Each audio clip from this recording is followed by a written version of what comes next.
Cham Talks, um podcast para ouvir ciência. Olá, bem-vindos à Cham Talks, um podcast para ouvir ciência. Sou a Teresa Lacerda e estamos no Cham, Centro de Humanidades, para conversar com Ana Isabel Buesco sobre estratégias matrimoniais da Casa Real Portuguesa no século XVI. Ana Isabel Buesco é investigadora integrada doutorada do Cham, Centro de Humanidades da Universidade Nova de Lisboa e da Universidade dos Açores, especialista em História Cultural e das Mentalidades, Sistemas de Representação, Corte e Cultura de Corte nos séculos XV e XVI, entre outros temas. Bem-vinda, professora, e obrigada por aceitar o nosso convite. Os nossos ouvintes estão conscientes que os casamentos entre as famílias reais eram naturalmente movidos por interesses políticos.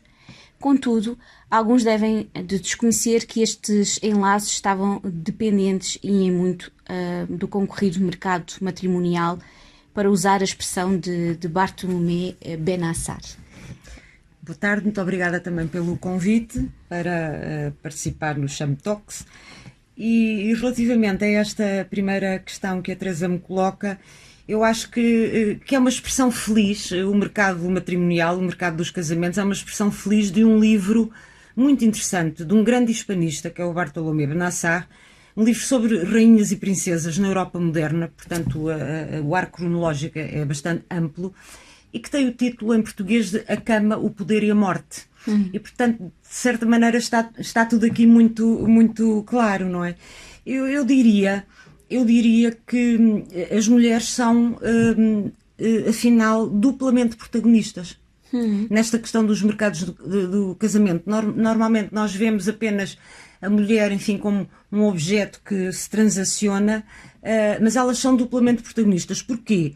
Porque é preciso, por um lado, procurar uma mulher para um rei. Portanto, a mulher é protagonista por aí, não é? Um rei que sobe ao trono e que não está casado precisa de casar, não é? Para dar continuidade à monarquia. Mas depois elas são também protagonistas porque são peças estratégicas para alianças com outros reinos.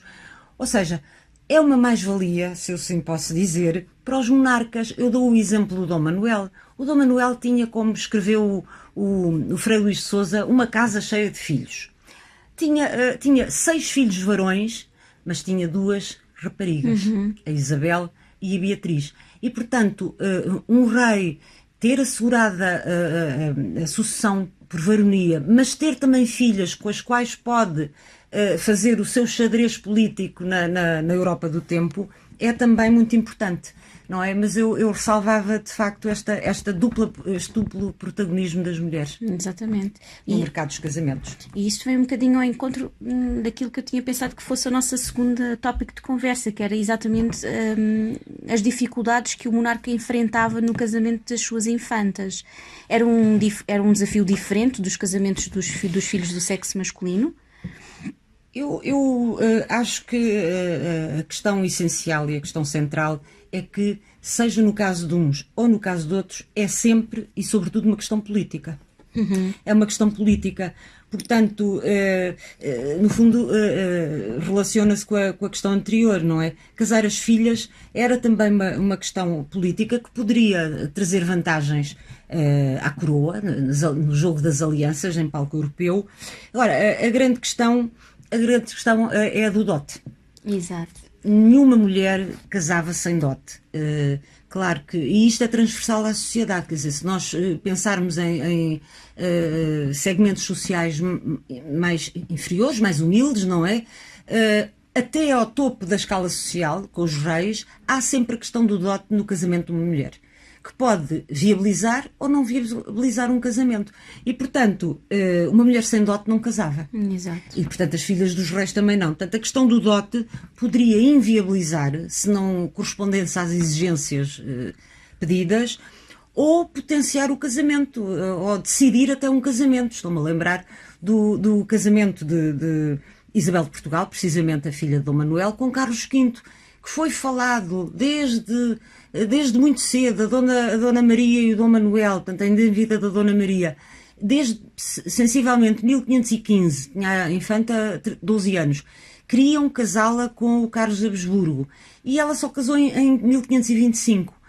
Foram 10 anos, digamos. E a questão do dote, não digo que tenha sido a única questão, porque há outras, evidentemente, mas aquilo que desencadeou o consumar do casamento foi o dote absolutamente extraordinário que o Dom João II conseguiu arranjar para casar a irmã, para honrar o pedido do pai em testamento. Exato. O Dom Manuel deixa em testamento, solenemente, quase uma ordem ao filho, casar a irmã com o futuro imperador. Exatamente.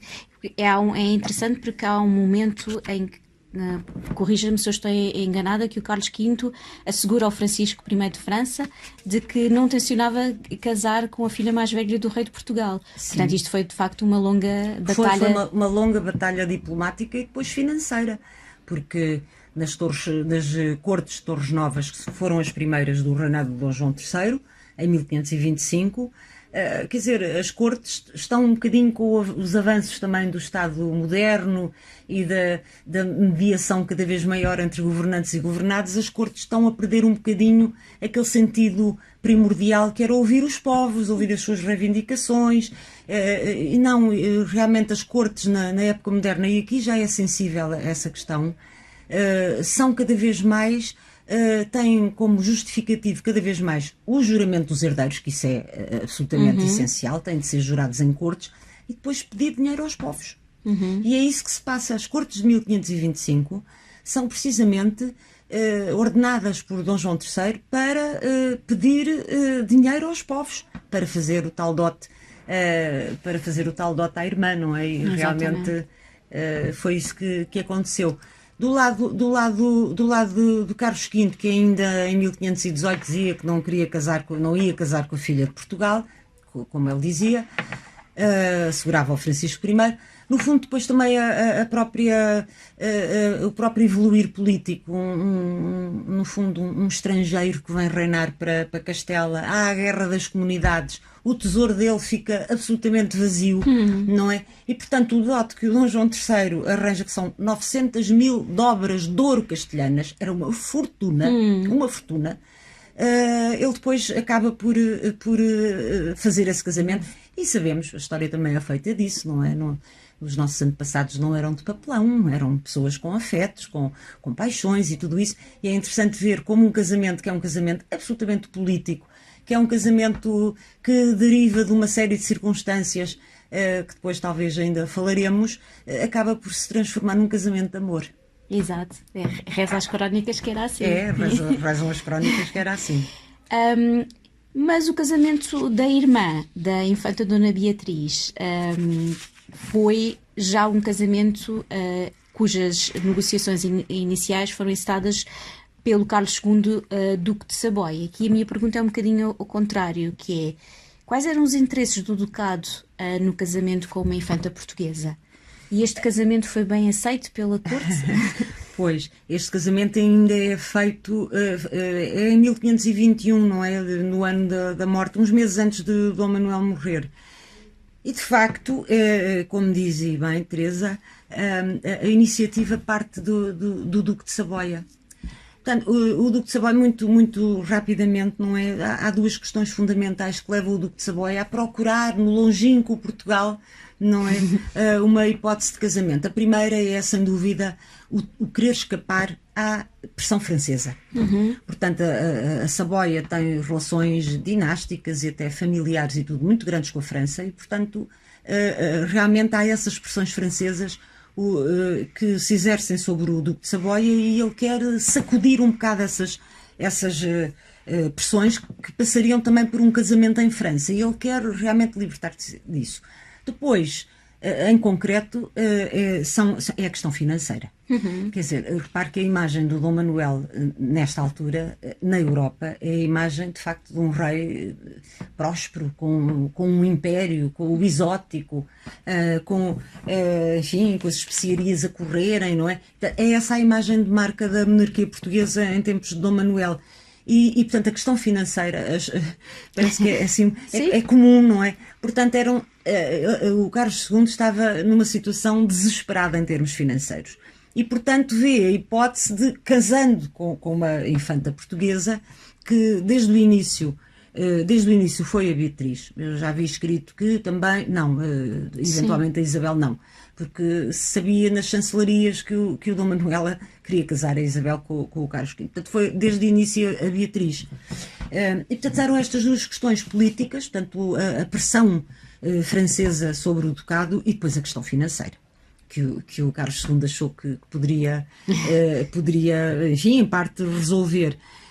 Na corte portuguesa, como é que estes primeiros contactos, que datam de 1515, 1515, e repare que o casamento só se vem a consumar em 1521, não é? Como é que é recebida essa proposta? Mal. Mal. Mal, e aqui novamente a voz das mulheres, e nomeadamente a voz da Rainha Dona Maria, não é? A voz da Rainha Dona Maria, ela ainda é viva, morre em 1517, e portanto, quando esses primeiros contactos vêm, ela recusa liminarmente, quer dizer, e faz saber isso ao rei. Ela tinha bastante ascendente sobre o Dom Manuel, não é? O Dom Manuel ouvia, não é? Portanto, não era uma figura silenciosa, embora às vezes os cronistas apresentam, até o Damião de Góis, que a conheceu diretamente, pessoalmente, traça dela uma imagem completamente convencional, não é? Mas nós sabemos que não era assim. Portanto, era uma pessoa cheia de personalidade. E ela recusa liminarmente, porque ela tem digamos que não só é rainha, não é? Como, talvez, não digo sobretudo, mas a par, ela é orgulhosa filha dos reis católicos. E, portanto, não concebe que nenhuma das filhas case, a não ser acima do que depois a Beatriz veio a casar. Ela no testamento, a Dona Maria no testamento, diz precisamente que as filhas têm de casar com reis ou com filhos de reis. Exato. Ela diz isso no testamento. E, portanto, evidentemente, quando vem lá um duque de Savoia, não é? Uma coisa muito pequenina, muito minúscula e tal. Não sou eu que o digo, eram eles que pensavam, ou foi ela que assim pensou. Ela recusou liminarmente. Bem, nessa primeira recusa, a Beatriz não tem voz, porque é uma criança, não é? Exato. Mas depois, quando a Dona Maria morre, os saboianos voltam à carga, e aí o Dom Manuel já tem mais margem de manobra, não é? E, portanto, vai fazendo avançar as negociações. Quando as negociações recomeçam, ela já tem 14, 15 anos e também não fica nada satisfeita, não é? Não é filha dos reis católicos, mas é neta dos reis católicos. Exato. E filha de reis, não é? Mas depois acaba por se submeter à vontade paterna, não é? Casa, e foi uma duquesa notável. Morreu muito cedo. Lá está, o tal padrão que acontecia tantas vezes, morreu com 30 e picos anos, 34, de parto, morre de parto, deixando 10 filhos ao duque, e portanto foi uma duquesa muito atuante politicamente e inteligentíssima. Morreu foi muito precocemente. E agora o casamento do outro irmão, do Dom João III, que a maior parte dos nossos ouvintes saberão que casou com a Dona Catarina de Áustria, que era irmã do Imperador Carlos V, mas a verdade é que outros casamentos foram pensados. Que estratégias é que estavam aqui projetadas para o Dom João III? Pois, portanto, isso também nos leva, só esta questão levar-nos-ia muito longe, não é? Mas para entender este casamento do Dom João III com a Catarina de Áustria, no fundo, cimentando a ligação aos Habsburgo, nós temos que remontar ao reinado do pai, ao reinado do Dom João III, do Dom Manuel, perdão, e aos seus 3 casamentos, não é? Portanto, é interessante que em termos políticos e de estratégia do horizonte político, os 2 primeiros casamentos do Dom Manuel são claramente ibéricos, não é? São ibéricos, ou seja, como alguém escreveu, Castela, desde o século XV, é um horizonte determinante para Portugal. Portanto, os 2 primeiros casamentos do Dom Manuel são com infantas, filhas dos reis católicos, infantas aragonesas ou castelhanas. Agora, há um terceiro casamento do Dom Manuel, não é? Um terceiro casamento em 1518, que vai ser com a irmã mais velha do futuro Carlos V, portanto, com Leonor de Habsburgo ou Leonor da Áustria, não é? Um terceiro casamento que, muito rapidamente, teve um impacto e provocou um escândalo imenso na corte portuguesa. Porquê? Porque não era porque o rei... Se o rei não tivesse filhos, podia casar terceira vez, quarta vez, até ter filhos, porque um rei tem de assegurar a continuidade dinástica. Agora, o Dom Manuel tem 6 filhos varões vivos e 2 filhas, e portanto não era uma necessidade dinástica casar a terceira vez. Agora, de facto, a noiva com quem ele vai casar, a Leonor de Habsburgo, era desde 1516, só faltava assinar o contrato de casamento do seu filho e herdeiro, João, com a Leonor, que era da geração dele, não é? Exato. E, portanto, quando ele trata de tudo com o maior sigilo, manda ao Álvaro da Costa, o seu camareiro, mora a Bruxelas, ele esconde até do seu próprio Conselho Régio, que manda para isso. Toda a gente pensou que era para assinar o contrato para o casamento do filho com a Leonor. E não. Quando ele regressa, o casamento do próprio Dom Manuel está assente e confirmado com a Leonor de Habsburgo. Quando ele reúne, o Dom Manuel manda reunir toda a corte, oficiais, funcionários, toda a corte, para dizer, enfim, que se tinha passado. Foi um escândalo imenso, mas sob o ponto de vista pessoal, porque é a tal dimensão que a história também não deve desprezar, é uma profunda humilhação para o príncipe Dom João. Exato. Que era a noiva que lhe estava destinada. Uma coisa. E, portanto, como eu também costumo dizer, de facto, os cronistas são um bocadinho eufemistas, não é? Não vão dizer isto expressamente, mas nós percebemos que a partir desta altura, estes últimos 3 anos de vida do Dom Manuel foram de alguma tensão entre rei e príncipe, mas além de rei e príncipe era pai e filho. Exatamente. Não é? Era pai e filho, e portanto foram momentos muito complicados. Portanto, aqui o Dom Manuel faz estabelece uma aliança com os Habsburgo, não é? Uma aliança com os Habsburgo. Quando o Dom Manuel morre, há ainda outro período de grande tensão na corte portuguesa por causa da Leonor. A Leonor é viúva, a Leonor se volta, tem de levar arras brutais porque abandona o reino, não é? Se ficar, o que é que se faz com ela? Casar com o rei, com o Dom João III. E portanto, há uma polémica enorme a nível de todo o reino, não é? Um grupo considerando que ela de facto devia ficar no reino para não ser preciso pagar essas arras brutais se ela regressasse, e há outros que consideram que o rei não pode ir casar com a madrasta, não é? Exato. E portanto, o Frei Luís de Sousa mais uma vez resume muito bem. A decisão final é do Dom João III e a decisão final é não casar e mandar Leonor para Castela, não é? E o Frei Luís de Sousa, como eu dizia, resume muito bem isso, porque diz que o rei teria dito ou teria afirmado que nunca poderia chamar esposa a quem já chamou mãe. Exatamente, não é? Muito bem. E portanto são questões que são interessantes, não nos afastamos do tema. Então vemos que realmente aquele casamento com a Catarina da Áustria, o casamento finalmente do Dom João III com a Catarina da Áustria, não foi nada fácil. Exato. E não foi nada fácil. Este é digamos, os bastidores, não é? E não é nada fácil porque também ele vai ser condicionado por 2 das grandes questões geopolíticas que o Dom Manuel deixou por resolver quando morreu. Uma delas é a questão das Ilhas de Maluco, as ilhas do cravo e das especiarias, portanto que Portugal considerava pertencer na demarcação da conquista, não é? E que foram alcançadas pelo Fernão de Magalhães, não é? Que depois entretanto morreu, foram alcançadas e os barcos castelhanos regressaram à península carregados de cravo e de especiarias e portanto abre-se um litígio enorme de grande tensão entre Portugal e Castela. E para abreviar, de facto, quando abre a Conferência de Badajoz, que é a primeira em abril de 1524, que é a primeira tentativa de resolver este litígio entre as duas coroas, que depois se vai prolongar, não é? Não tem grande fim, não é? Quando abre a Conferência de Badajoz sobre Maluco, começam as negociações para o casamento do Dom João III. Portanto, o casamento do Dom João III tem de ser visto também neste contexto, o contexto do litígio sobre a demarcação da conquista, não é? E com a chegada dos castelhanos às Ilhas de Maluco. Depois a outra questão também não é tão importante, mas também é decisiva, é a questão que também nunca é muito falada, que é a questão dos refugiados das comunidades de Castela, da guerra civil sangrenta que se registou que ocorreu em Castela entre 1520 e 1522, não é? Em que, por razões óbvias, houve imensos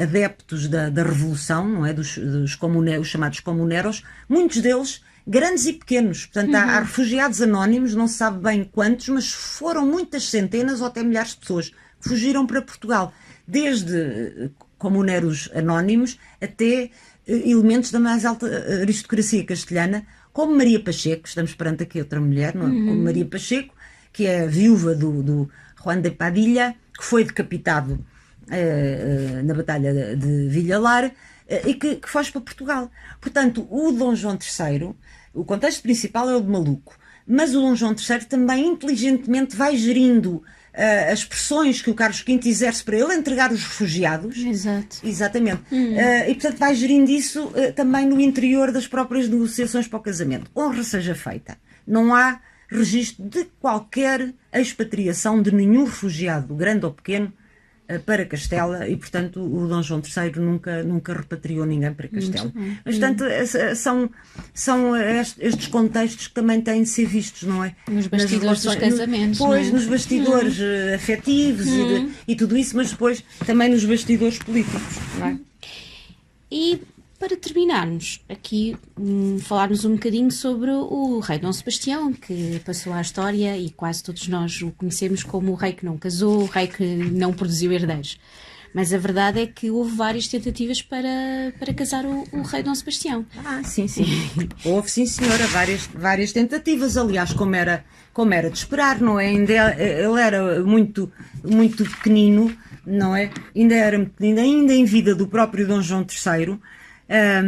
Em 1556, o rei morre em 57, já havia movimentações para contratar o casamento do príncipe Dom Sebastião, com uma das filhas do rei da Boémia, mas foi assim, ainda foi a única, talvez a única movimentação nesse sentido, ainda em vida do Dom João III. Com a morte do Dom João III e com a regência da Dona Catarina, claramente ela era muito a sua relação com o Filipe, com o seu sobrinho, não era meramente dinástica, era também familiar, mas era linhagística e dinástica muito. E, portanto, nós percebemos que, bem ou mal, o problema do casamento do Dom Sebastião vai ser gerido como um problema peninsular. Um problema peninsular em que cada vez a maior interferência, porque não há dúvida, não é? A cada vez maior interferência de Filipe II na política portuguesa vai passar, e cada vez mais, pela questão do casamento do Dom Sebastião, no qual a pobre da avó, a Catarina da Áustria, a Dona Catarina, insistia e movia as suas peças, e há cartas da Dona Catarina ao Filipe II, ao sobrinho, que parecem que imploram que ele ajude na questão do casamento, não é? É uma questão um bocadinho complexa e um bocadinho ambígua, mas houve realmente, por exemplo, com Ana da Áustria, filha do imperador Maximiliano II, que veio depois a casar com o próprio Filipe II, não é? Portanto, aliás, o Filipe II, a política dele, em termos do casamento do sobrinho, seria ele nunca casar fora da órbita dos Habsburgo. Pronto, logo aí. Claro. Depois, com Isabel, filha segunda do imperador, que veio a ser rainha de França, com uma filha do Duque da Baviera, com a própria filha, uma das filhas do Filipe II, que ele aí, Isabel Clara Eugénia, claramente, subtilmente e muito, o rei deixou cair. Portanto, foram várias as hipóteses. As hipóteses também com um casamento em França.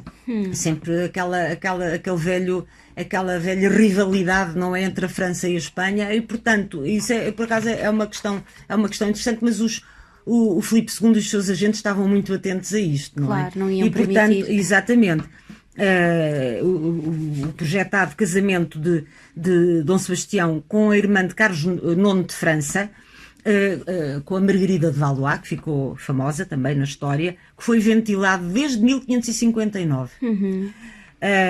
E é interessante que as próprias cortes promoveram e acalentaram esse casamento em França. Lá está sempre um bocadinho a tentativa de distanciar do Filipe II. Do Filipe, sim, do claro. Filipe II.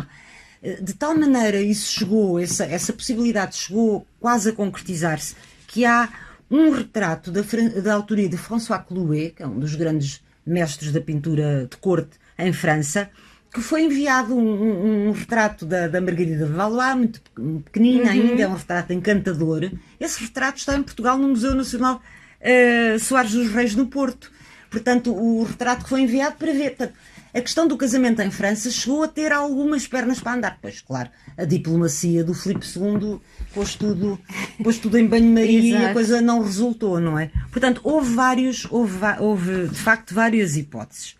Agora, não podemos ficar por aqui, porque essas hipóteses não consumadas também passam por essa outra questão, enfim, que também sempre ouvimos falar, que foi da renitência do próprio Dom Sebastião ao casamento. Exato. O rei, para ter descendência, assegurar não é? A descendência, ele é filho de um príncipe e de uma princesa, o pai dele, o príncipe Dom João, e a prima, Dona Joana, tinham 16 anos. Exato. Dona Joana, talvez mais um ano ou dois, mas quer dizer, eram quase adolescentes, não é? E Exato. produziram um herdeiro, não é? Portanto, a renitência, portanto, além das questões políticas, não é? A renitência do rei a casar, do príncipe e depois rei a casar. E isso, há muitas questões acopladas a isso, sem irmos, enfim, para interpretações. O que é facto é que, se nós virmos, isso era um problema conhecido de todas as chancelarias europeias. A renitência de Dom Sebastião ao casamento está amplamente documentado, era comentado pelos embaixadores. Okay. Por isso eu também costumo dizer aos meus alunos e qualquer historiador que trate esta época ou outra qualquer, na Idade Média há menos, é mais rarefeito, mas a correspondência dos embaixadores e dos agentes diplomáticos é fundamental, porque eles falam nas suas cartas de coisas que depois nas crónicas não aparecem. Claro. A crónica é uma coisa encomendada, é uma coisa já muito trabalhada, tem que... Agora, um agente ou um embaixador tem de, realmente nas suas cartas, ser o mais objetivo e o mais pragmático nas suas informações. E nas cartas dos embaixadores, nomeadamente os embaixadores castelhanos, isso é óbvio. Por exemplo, numa longa carta a Filipe II, de 1569, o embaixador, que era então o Hernando Carrillo, testemunhava precisamente isso, as evasivas do monarca, que era rei desde 14 anos, não é? Confirmando junto do cardeal la pouca gana que el rei tiene de casar-se. A pouca gana que o rei tem de casar-se. E não só, há outros que dizem, por exemplo, uma fonte portuguesa, que é o Memorial, uma fonte extraordinária, que é o Memorial do Pero Ruiz Soares, em que, cito, el rei, era voz corrente então, em 1569, o rei já tinha 15 anos. Não é? Exato. Era voz corrente que, e cito, el rei de nenhuma maneira pode ver mulher. Exato. Aqui não há dúvida. Aqui não há dúvida, não é? E, portanto, deixando cair outras considerações, o que é facto é que, de facto, quando ele parte para Alcácer Quibir, quer dizer, a avó e o tio-avô, o cardeal Dom Henrique, imploram-lhe que case para deixar um herdeiro, ele não desista da aventura africana, mas então que não vai ele e que manda os seus maiores generais, ele também não quer ir à cabeça dos seus exércitos, e portanto depois redundou no que nós todos conhecemos, não é? Exato, professora, muitíssimo obrigado por esta viagem aos casamentos da família real portuguesa e pelos não casamentos que também têm a sua história. Muito obrigada. Obrigada eu pelo convite.